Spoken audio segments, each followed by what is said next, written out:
मैंने भाई से बोला था सारे कपड़े मैंने तैला कर रख दिए, बस तू अलमारी में रख दी। उसने अलमारी में रखने में चली गई थी झाड़ू पोछा करने। झाड़ू पोछा करके आई, मैंने देखा कपड़े ऐसे कैसे फैले हुए। फिर मैं फटाफट सारा उठा के कपड़े मैंने अलमारी में रख दिया था, क्योंकि मेरे भाई से कोई काम होता नहीं तो मुझे करना पड़ा। उसके बाद मेरी बेल बज गई थी, मेरी अम्मी आ गई थी काम से।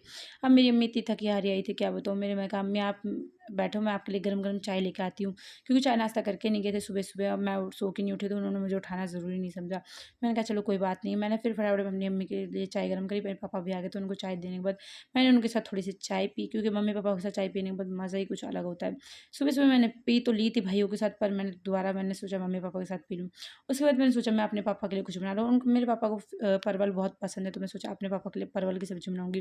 फ्रिज से परवल निकालने के बाद मैंने अच्छे से अपने चॉपिंग बोर्ड निकाले थे, उसमें सारे परवलों को डाल के अच्छे से छील के उसे धो के मैंने छोटे-छोटे टुकड़ों में काट लिया था। उसके बाद मैंने अपनी कढ़ाई ली थी, उसे चढ़ा दिया था गैस पे। उसमें थोड़ा-सा तेल डाल के मैंने उसमें अपने परवल डाल के अच्छे से भून लेना, नमक डाल के। उसके बाद मैंने सोचा अपना कुछ काट लिया जाए। जब तक मेरे परवल भून रही है, मैंने अपने आलू और प्याज़ों को भी काट लिया था अच्छे से।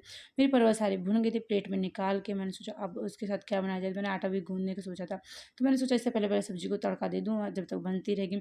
मैंने उसी कढ़ाई में तेल डाल के अच्छे से प्याज़ डाल के पका लिया था। उसके बाद मैंने थोड़ा लहसुन, अदरक, मिर्ची पेस्ट डाल दिया, फिर सारे मसाले डाल के अच्छे से भून लिया था।